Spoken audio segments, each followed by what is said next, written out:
మణిపూర్ జాతుల ఘర్షణతో ఎలా అట్టుడికిపోయిందో మనం చూసాం. మణిపూర్ అట్టుడికిపోతున్నప్పటికీ ప్రధాని అక్కడికి వెళ్ళకపోవడాన్ని ప్రతిపక్షాలు తీవ్రస్థాయిలో విమర్శించాయి. ఇప్పుడు ప్రధాని మణిపూర్ అల్లర్ల తర్వాత తొలిసారిగా రేపు మణిపూర్కి వెళ్ళబోతూ ఉన్నారు. సో దీనిపైన చర్చ జరుగుతుంది. ఒకసారి మోదీ మాట్లాడారు. మోదీ ఏం మాట్లాడారో చూద్దాం.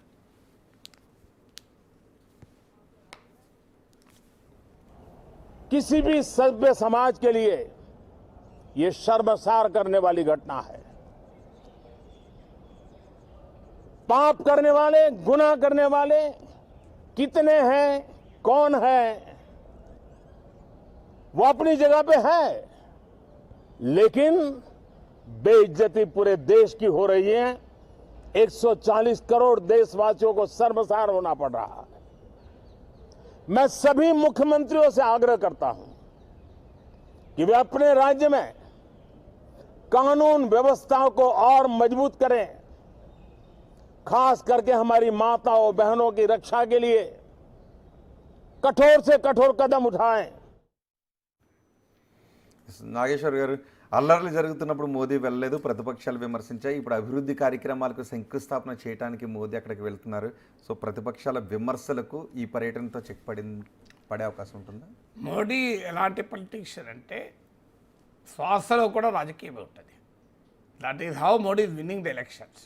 అంటే నిద్రలో కూడా రాజకీయం ఉంటుంది. ఇప్పుడు నిద్రలో కూడా తెలివితోనే ఉంటారు అని భీష్ముని గురించి మహాభారతంలో చెప్తారు. సో మీకు ఉత్తర గోగ్రహణంలో సమ్మోహనాస్త్రాన్ని అర్జునుడు ప్రయోగించాక కౌరవ వీరులందరూ పడిపోతారు. అప్పుడు ఉత్తరుడు తన చెల్లెలు ఉత్తర కోసం వారి నుంచి తీసుకురమ్మని అంటే అప్పుడు అర్జునుడు హెచ్చరిస్తాడు, జాగ్రత్త, మీరు ఎవరి దగ్గరికైనా వెళ్ళు, కానీ మా తాత భీష్మాచార్యుల దగ్గరికి వద్దు, ఆయన నిద్రలో కూడా మేల్కొని ఉంటాడు అని. సో మన నరేంద్ర మోడీ నిద్రలో కూడా రాజకీయమే ఆలోచిస్తాడు, ఏ సమయమైనా. ఇప్పుడు ఆపరేషన్ పహల్గాం దాడులు జరిగాయి, దేశమంతా ఖండించే ఘటన, రాజకీయాలకు అతీతమైన అంశం. అన్ని పార్టీలు కలిసి నరేంద్ర మోడీకి మీరు ఏ చర్యనా తీసుకొని మీ వెనకాల ఉంటామన్నారు. దేశం యావత్తూ ఐక్యంగా మన ప్రధానమంత్రి వెనకాల నడిచింది. ప్రధానమంత్రి ఎటు నడిచాడు? బీహార్ వెళ్ళాడు. అంటే దేశమంతా ఐక్యంగా కలిసి పోరాడుదామని ప్రతిపక్షాలన్నీ మోడీకి చెప్తే మోడీ మాత్రం అది మళ్ళీ రాజకీయ విభజనతోనే దాన్ని ఉపయోగించుకున్నాడు. ఎందుకు? బీహార్లో ఎన్నికలు ఉన్నాయి కనుక. అంటే పాకిస్తాన్కు బుద్ధి చెప్తామన్నది ఢిల్లీలో చెప్పలే, పోయి బీహార్లో చెప్పారు. అంటే ప్రజల్ని ఐక్యం చేసే సంఘటనను కూడా ప్రజలు విడిపోయేటువంటి వేదికను ఎంచుకున్నాడు. బీహార్కి వచ్చేవారు విడిపోతారు కదా. That is how Modi functions. Everything cold blooded politics అంటారు. సో ఏమన్నా కానీ నాకు రాజకీయం ముఖ్యం. అందుకే ఒక విన్నింగ్ మిషన్ లాగా పార్టీని మార్చగలిగారు. సో అక్కడ కూడా అంతే, జస్ట్ వాంట్ రాజకీయం. ఎందుకు? మణిపూర్లో మెయితీలు కుకీల మధ్య జాతుల ఘర్షణ, అందులో మతపరమైన కోణం కూడా ఉంది, అందరికీ తెలుసు. మెయితీలకు బీజేపీ అనుకూలము. సో కుకీల పైన మేతీలకు కుకీలకు మధ్య ఘర్షణలో ఇప్పుడు మోడీ బయటలో మనం చూసాం. మీరు శాంతి భద్రత నెలకొల్పడంలో ప్రభుత్వాలు కఠినంగా ఉండాలి, కఠినమే కాదు ఇంపార్షియల్ కూడా ఉండాలి. కానీ అక్కడ ఉన్న బీజేపీ ముఖ్యమంత్రి బీరేన్ సింగ్ బహిరంగంగానే మేతీ అనుకూలవాది. అందువల్ల ఆయన కళ్ళ ముందట ఆయన ప్రభుత్వ ప్రోత్సాహంతోనే లేదా ప్రభుత్వ ప్రేక్షక పాత్రతోనే అత్యాచారాలు జరిగాయి. చివరకు దాన్ని బీజేపీ ఎమ్మెల్యేలకు కూడా వ్యతిరేకించారు, కుకీ ఎమ్మెల్యేలు కూడా, వేరే వాళ్ళు ఎవరో కాదు, బీజేపీ ఎమ్మెల్యేలు. ఈవెన్ ఒక దశకు వచ్చే వరకు మెయితీ ఎమ్మెల్యేలు కూడా వ్యతిరేకించారు. కానీ నరేంద్ర మోడీ అక్కడికి పోలే. ఇంతగా 200 మంది చనిపోయి అసలు మానవ జాతి తలవంచుకునేటువంటి అత్యాచారాలు జరిగితే నరేంద్ర మోడీ మాట్లాడటానికి కూడా నిరాకరించాడు. కనీసం ఖండించడానికి మాట్లాడచ్చు కదా, కాన్ఫిడెన్స్ ఇవ్వడానికి. పార్లమెంట్లో ప్రతిపక్షాలు రోజుల తరబడి స్తంభింపజేస్తే 1 గంట పైన ఉపన్యాసంలో ఒక 5 నిమిషాలు మణిపూర్ ప్రస్తావించాడు. ప్రతిపక్షాల పోరాటం వెంట అయ్యా దేశ ప్రధాని మణిపూర్ గురించి మాట్లాడు అని. మీరు గమనించండి, రాజ్ కపూర్ ఫ్యామిలీతో మోడీ కలుస్తాడు, ఎవరన్నా ఒలింపిక్లో మెడల్ గెలిస్తే వాళ్ళు మోడీని కలుస్తారు. క్రికెట్ టీం ఓడిపోయినా అక్కడ ఉంటాడు మోడీ, గెలిచినా ఉంటాడు. రాకెట్ ఇస్రో శాస్త్రవేత్తలు చంద్రాన్ని ప్రయోగిస్తే మోడీ అక్కడే ఉంటారు. అంటే ఎక్కడైతే రాజకీయంగా తనకు ఉపయోగపడుతుందో అక్కడ ఉంటాడు. శుభం సో ఎవరితోనైనా మీకు రోజసీయానం చేసిన వారితో మోడీ ఉంటాడు, పరీక్షలు వేస్తే పిల్లలతో మోడీ ఉంటాడు. కానీ మణిపూర్లో కష్టాలు ఉన్న ప్రజల వైపుతో ఎందుకు ఉండకూడదు? దేశ ప్రధాని కదా. కానీ అమిత్ షా వెళ్ళాడు కదా, అమిత్ షా వెళ్ళాడు కరెక్టే. ఇస్రో శాస్త్రవేత్త దగ్గర సైన్స్ అండ్ టెక్నాలజీ మినిస్టర్ని పంపి నువ్వు మోడీ ఊకోవచ్చు కదా. మీకు క్రీడలకు క్రికెట్ మ్యాచ్కు క్రికెట్ ప్లేయర్ దగ్గరికి క్రీడల మంత్రిని పంపించచ్చు కదా. కానీ మీకు గమనించండి, అదే ఢిల్లీలో ఉమెన్ రెస్లర్స్ నెలల తరబడి మాకు అన్యాయం జరిగింది అని Brijbhushan Sharan Singh BJP MP wrestling federation of India chairman ఆయన తొలగించండి అంటే ఒక్క రోజైనా ఆ బిడ్డల్ని పిలిపించి దేశం గర్వించదగే ఒలింపియన్స్ కదా, ఏంటమ్మా మీ ప్రాబ్లము, ఏం జరిగింది అని మాట్లాడాడు. ఒక్కసారి అని మీరు గమనించండి, మాట్లాడలేదు. ఎక్కడ ఒక వాళ్ళకి మెడల్ వచ్చినప్పుడు మళ్ళీ పక్కనే ఫోటో, కానీ వాళ్ళు బాధపడుతున్నప్పుడు వాళ్ళు ఓదార్చే దానిలో ఉండే క్వశ్చన్ లేదు. ఎందుకంటే తన పార్టీ ఎంపీ, అతను ఉత్తరప్రదేశ్లో అవసరం రాజకీయంగా. సో ఇక్కడ మణిపూర్లో కూడా తన ప్రభుత్వమే, తమ పార్టీ ప్రభుత్వం, అదే ప్రతిపక్ష ప్రభుత్వం అయితే ఇప్పటికి 4 సార్లు పోయేవారు. అది తమ ప్రభుత్వమే ప్రిసైడ్ చేసి ప్రిసైడ్ చేసిన వైలెన్స్ అది. అందుకే అక్కడికి మోడీ వెళ్ళటానికి నిరాకరించాడు. సో ఇప్పుడు 2 ఏళ్ళు అయిపోయింది. ఇటీవల కుకీస్తో కొంత ఏదో అగ్రిమెంట్ కూడా కుదిరింది. ఇప్పుడు ప్రైమ్ మినిస్టర్ వెళ్ళి శుభం కార్డు వేసేస్తారు. సో అందుకే అభివృద్ధి కార్యక్రమం వాళ్ళు అడుగుతున్నది అభివృద్ధి మాత్రమే కాదు, అభివృద్ధి కాదు అడుగుతున్నది ఆత్మగౌరవం. అత్యాచారాల బాధితులు అభివృద్ధికి చూసి ఆనందిస్తారా? అత్యాచారాల బాధితులు అవమానాలకు గురైనటువంటి వారు మాకు ఇల్లు కట్టిస్తామని ఆనందపడతారా? రోడేస్తామని ఆనందపడతారా? ఆత్మాభిమానం కదా, మొదలు దాన్ని అడ్రస్ చేయాలి కదా. అసలు అంత కీలకమైన వ్యూహాత్మక ప్రాధాన్యత కలిగిన నైబరింగ్ స్టేట్లో సమాజమే జాతుల పేరిట 2గా చీలిపోతే దాన్ని కూడా రాజకీయంగా చూస్తే ఎట్లా? నేషన్ కదా ముఖ్యం, నేషన్ ఫస్ట్, పాలిటిక్స్ లాస్ట్ కదా. నేషన్ ఫస్ట్, పాలిటిక్స్ ఉంటాయి, ఎప్పటికీ ఉంటాయి.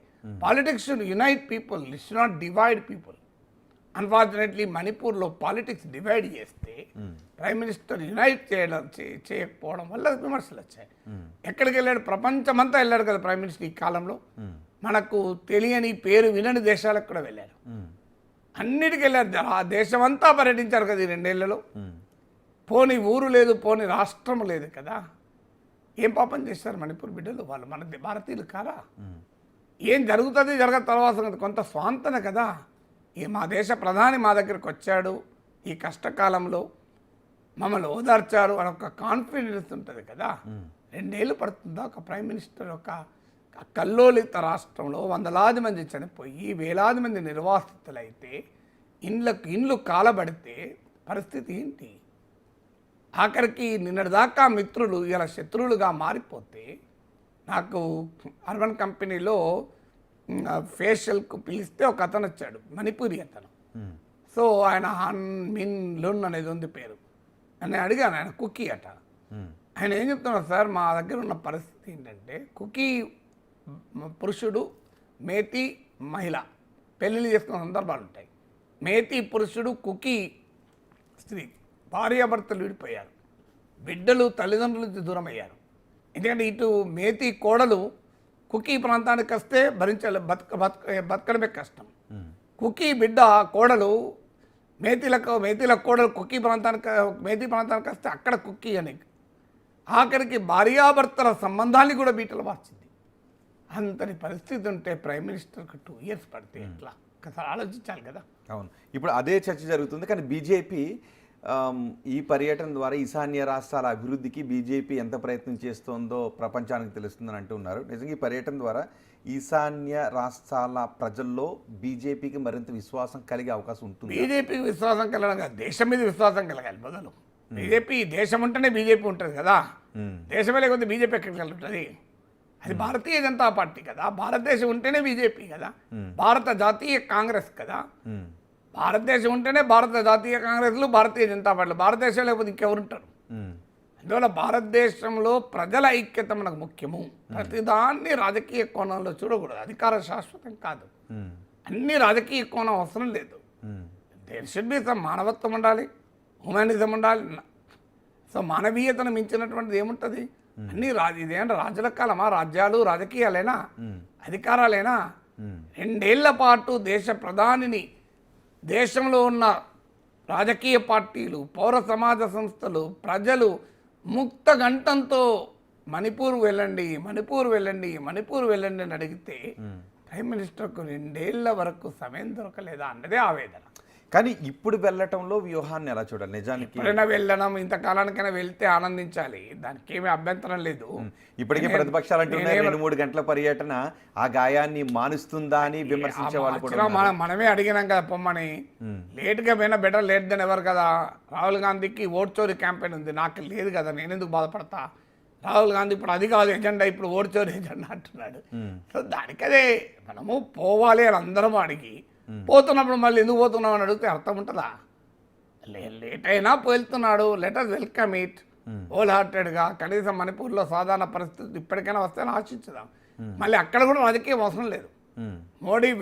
మోడీనే ప్రశ్నిస్తున్నాం, రాజకీయంగా చూడకండి అని. మళ్ళీ మోడీ వెళ్తుంటే మళ్ళీ దాన్ని రాజకీయంగానే చూడాల్సిన అవసరం లేదు కదా. ఆయన వెళ్ళక, అందువల్ల దీన్ని రాజకీయాలు కాదు, ఎప్పుడు వెళ్ళినా మంచిదే. ఏదో ఒక సమయంలో వెళ్ళి ఉపశమనం పడితే ఎందుకు ఆనందపడకూడదు? కానీ ఆ సమయంలో వెళ్ళకపోవడం గురించి ఇప్పటికీ ఈశాన్య రాష్ట్రాల ప్రజల్లో ఒక భావం నిండిపోయింది. రావాల్సిన సమయంలో ప్రధాని మా దగ్గరికి రాలేదు అనే ఒక ఆలోచన అక్కడ ప్రజలు ఉన్నారు అని. కానీ దాన్ని అని చెప్పి ఇప్పుడు రాకూడదు, పోకూడదు, ఇక ఇంకా రాలేదన్న ఆలోచన ఉంటుంది కదా. అందువల్ల నిజమే, అది 2 ఏళ్ళు పోలేదన్నది నిజం.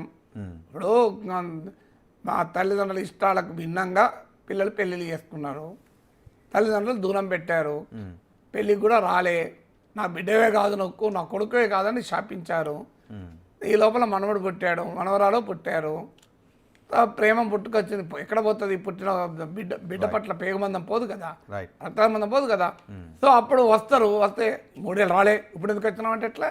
రోజు వచ్చారు కదా, సో ఇప్పటికైనా వచ్చినందుకు ఆనందించాలి కదా. మొత్తానికి మోదీ పర్యటనతో అక్కడ శాంతి, అభివృద్ధి 2 ఒకేసారి కలిగే అవకాశం ఉంటుంది. మేము ఎప్పుడు ఈశాన్య రాష్ట్రాల్లో శాంతికే కృషి చేస్తాం, మణిపూర్లో మేము శాంతిని ఆకాంక్షించామని చెప్తున్నారు. మోదీ పర్యటన నేపథ్యంలో ఇటు రాజకీయ విమర్శలు కూడా వస్తున్నాయి. మరి చూద్దాం రేపు పర్యటన తర్వాత ప్రతిపక్షాలు రేపు అక్కడ మోదీ మాట్లాడిన తర్వాత ఏ విధంగా